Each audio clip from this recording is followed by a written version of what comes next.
Hello again, walking fans. Great to start at the southernmost tip of mainland Britain, the Lizard. Everything from here is north. Off we set on a pretty damp, grey and very brooding sky ahead.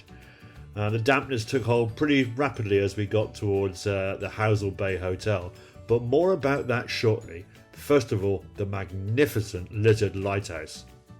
Now that is what you call a pair of horns. If you want a decent bass, lower note in your hi-fi system, you get a pair of those. And that's the lighthouse of the Lizard. Marvellous place. Andy and me walked on. The rain was now threatening as we reached Housel Bay and this amazing hotel, which gave off the shining vibes big time. Kubrick's masterpiece, I think. If you've never come across it, do look up on YouTube the Wendy theory of The Shining. It's a fascinating and compelling, and I buy into it, theory. We'd already seen evidence of Marconi's work further north on the Lizard at Poole. He stayed in the Housel Bay Hotel before it got spooked by Stanley Kubrick. And as we walked along this stretch of the coast, we saw the old Marconi station where he sent the first wireless message over the horizon to the Isle of Wight, about 180 miles away. Amazing. By the end of 1901, messages were being sent the other side of the Atlantic. And what astonished me more than anything else is just 30 years before, at the Lloyd signal station, messages were being sent from land, from here, to ships out at sea by semaphore, a system of flags and lights. So incredible progress in just 30 years, and now 120, 130 years later, look where we are now with modern communications. But it kind of started here. Amazing place. Morning walking fans, nearly coffee time. Overlooking a gloomy sea. We've walked from the Lizard this morning, and this is the first rain we've had on this September trip, 2022. And truth being told, we've had very little rain.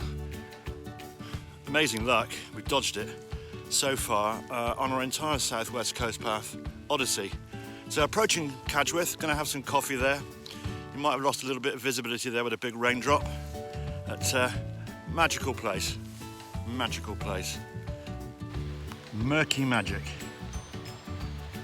on the mighty coastal path.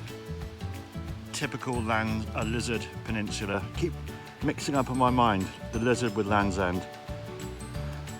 Both feel places that you are literally right on the edge. In one case the western edge at Land's End, and in this case the southern edge. We've rounded the Lizard, one of the last of the real milestone headlines to round. Lots more to go yet though. Andy and me tramped on in the rain. We were well catered for with our gear, but I met a chap from Mansfield, he said, but originally South Africa, who told a fascinating personal history. But typical South African, he was wearing a vest, a pair of shorts and a pair of trainers. And I felt somewhat humbled by his physicality. Great conversation, and we moved on into Cadgwith. I had been forewarned about this place as being arguably the most picturesque of all the Cornish fishing villages. This was by my older boy Ben, who'd visited here about a year or so before with India, and I have to say his case is pretty sound. It's a beguiling place, even in the rain. Best of all, I managed to sneak in a crafty cream tea for 11s with a cup of coffee.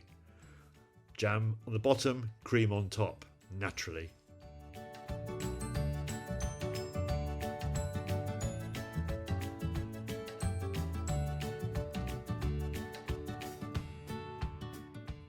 Not many visuals survive the rain on our walk from Cadgwith northwards towards Coverack.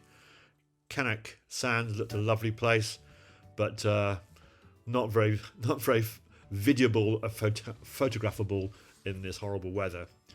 We got to Coverack, and I look forward to seeing this place very much, because this is one of those rare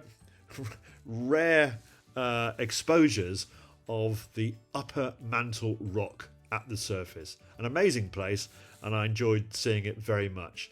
This little geology map gives you a sense of the complexity of the geology in these parts. It's a fascinating place. Coverack, by the way, means hideaway. I rather like that. My song for the day had to be from Wagner's Das Rheingold. The descent into Nibelheim sort of pictured in my mind music about going into the interior of the earth, which is exactly what you get at Coverack or Coverack. I must learn how to pronounce this place. I got home, and after a few days of having highly keto meals, I stayed keto, but I went for a gorgeous steak. It was lush.